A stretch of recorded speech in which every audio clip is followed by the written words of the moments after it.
That's Nick. And that's Joseph. And today we're here to talk about The Duke, the 12th and final film, directed by Roger Michell. Well, I should say narrative theatrical. He has a documentary coming out this year about Queen Elizabeth. But he passed away in 2021. This premiered out of competition at the 2020 Venice Film Festival, and Sony Pictures Classics is finally releasing it April 22nd, 2022. Do I know Roger's other films? Yes, he is probably best known for his sophomore film, which was Notting Hill in 1999, starring Julia Roberts. I've heard of it, yes. Yeah, I'm not a fan of that. In fact, usually most of his American films I'm not a fan of, including Morning Glory with Rachel McAdams. We reviewed his film previous to this, which was Blackbird, starring Susan Sarandon as that mother dying and the family gathers around her with Kate Winslet, which is a remake of a Danish film that I like a lot more, Silent Heart. Because I didn't like Blackbird. He also remade recently My Cousin Rachel, starring Rachel Weisz, which is as Daphne du Maurier adaptation. I'm a really big fan of his 2013 film The Weekend, starring Jim Broadbent and Lindsay Duncan. Venus with Peter O'Toole, but especially if you like weird, sexually uncomfortable films, The Mother with co-starring Daniel Craig from 2003 is worth a look as well. Sadly, however, The Duke is his final film. It's based on true events. The basic story is it's set in the 60s in the UK. 1961, centers around a family, the Buntons. Kempton Bunton, played by Jim Broadbent. Okay, so Kempton is this, like middle-aged man, working class, or he's like a senior citizen. I don't know. He looks like it. I get the sense that he was supposed to not be that old, but okay, yeah, but this man, working class, but like self-educated, very bright. We get the impression that he's sort of like, he wants to do good. He cares about people. We see him like right away getting arrested because he's watching TV without a license. So, and he of course argues about it and of course thinks it's not right. So this fool one day steals a portrait. The Duke of Wellington, which was painted by a famous artist named Goya. Mm-hmm. The Spanish Oscars are called the Goyas, named after him. Okay. So he has this portrait and he's basically holding it hostage, asking the government to provide X amount of dollars with the intention of trying to pressure the government to provide free television to the elderly. Mm-hmm. Okay. One of his son's girlfriends finds out he has the portrait and tries to blackmail him, saying, if you don't give me $5,000, I'm going to tell on you. So he just goes and returns the portrait to the museum, of course gets arrested, charged, and then we witness the court trial. He is found innocent of all things except the frame the portrait came in had been replaced and they can't find the original.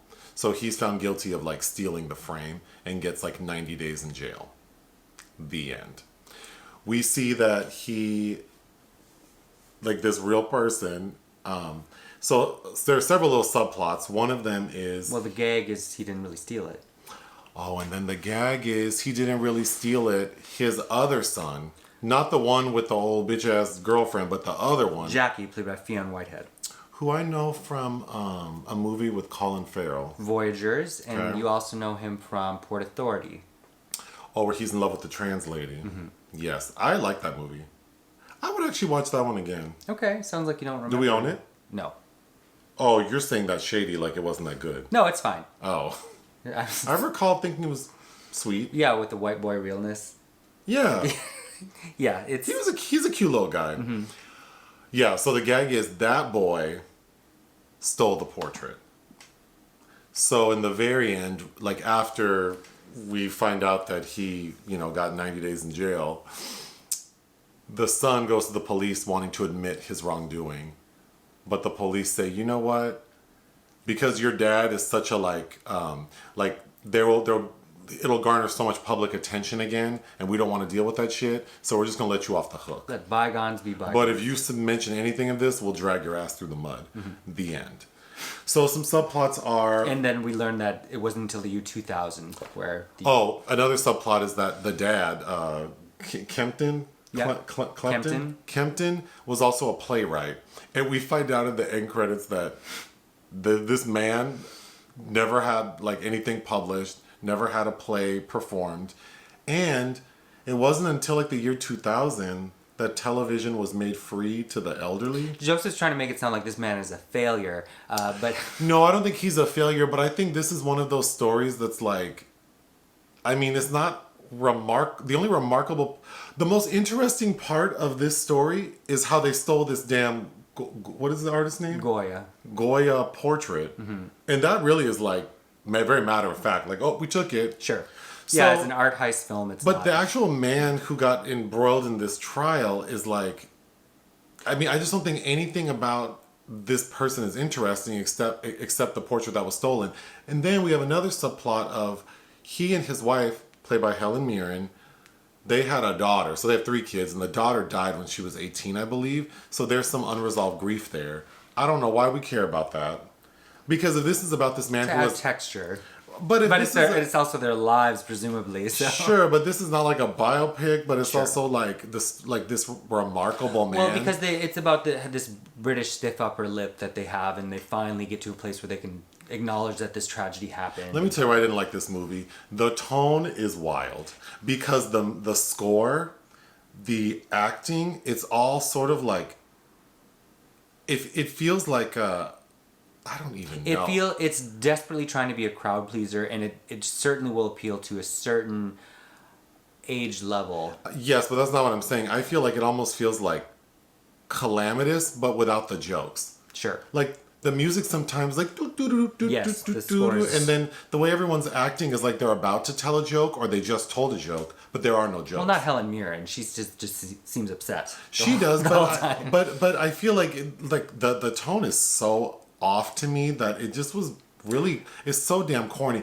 But like you said, I do think this will appeal to some people because the first movie I thought of after watching this one was that movie with Toni Collette and the horse, Dream Horse, which was also super corny. Cornball Collins, yes. But the reason that worked, besides me just really liking Toni Collette, is there were really likable characters in it who were kind of fun. But corny shit like this, like Hallmark type movies like this feels, they pull at your heartstrings and you find yourself rooting, like in, what's that movie again? Dream Horse? Mm-hmm. Like you want them to, like you want their horse to win. So when it does, it's like, yeah. But this movie is like, he didn't accomplish anything. Well, and he did steal a portrait, so he should be in trouble. Well, it's in the cause that it's for is a little bit. And then the cause, like, free TV for the elderly. Again, though, I'm a fan of anybody anti-authoritarian and that wants to stick it to the man and resist. So I appreciate that. Yeah, but sometimes it feels arbitrary. Like he's not doing it because he's no MLK. No, I think he's just difficult. Like he just thinks that he knows best. There is one scene because another subplot is he and his wife are having financial problems. He has a hard time keeping a job because he has a problem with authority. He can't fall in line, which is not something I appreciate. And he's at work one day when one of his coworkers, a Pakistani gentleman, is clearly being discriminated against by their manager. Mm-hmm. So good old Kempton stands up to the manager and gets fired. But the reason I thought that was annoying was because that Pakistani man is telling him, please don't do this. Like, please don't do this. You're going to get in trouble, but also I'm going to get in trouble. And then the manager tells him, like, sit the fuck down and shut up. So it's like, plus he can't help himself, so it doesn't feel altruistic. It just feels like you're just stubborn. Also, I think ever since that revelation about the Kevin Costner and Hidden Figures, I'm very sus about any... films with white people doing the right thing when it comes to racial discrimination in this certain period. And it almost is thrown in such a way because that Pakistani man shows up at the end at the trial as well for them to have like a wink. Oh, the trial when like he's found innocent of all the charges except, well, we don't even hear the one he is found guilty of. So that feels a little manipulative. Right. But the crowd cheering for him. Yes, that the courtroom scene is really where this kind of falls off a cliff for me. But to finish my thought, I think that they inserted that one moment where he gets fired for standing up for this racial other as kind of a way to bolster this other bullshit that's going on, to give it a little weight. Like, he's a really good guy, and he would also risk his life for that. Well, go through your little notes so you don't feel cut off. Go ahead. Matthew Goode shows up as the barrister. Who's that? His lawyer. Oh, the one who's married to a famous person. They make a point to say that man in real life was married to Peggy Ashcroft, the Oscar winner for A Passage to India.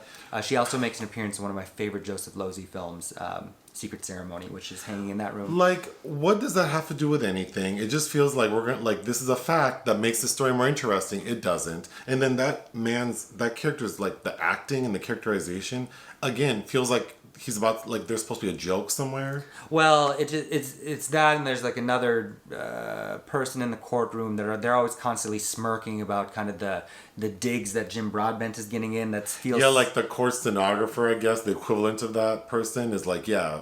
Is that who you're talking about? That lady? I don't think she was the stenographer, but she was the one sitting below the judge, and I guess I'm not sure what role that is. She makes, like, the announcements or something. Yes, and like the bailiff, maybe, equivalent. Anyway. If you mix the bailiff with the stenographer... But she kept smirking, and Matthew Goode is smirking. Even the prosecution, the lawyer's like, oh... That shit was so corny. It's Cornball Collins, but I don't know. Well, keep going with your little notes. There's really nothing else to say about this. It was written by Richard Bean and Clive Coleman, who heretofore have written for the theater and television, so maybe that has something to do with it as well. But and they make a point to show a clip from Dr. No in the end with that same Goya painting. Also, you didn't think so, and I'm sure I'm wrong, but I thought Helen Mirren's, like, accent work was interesting.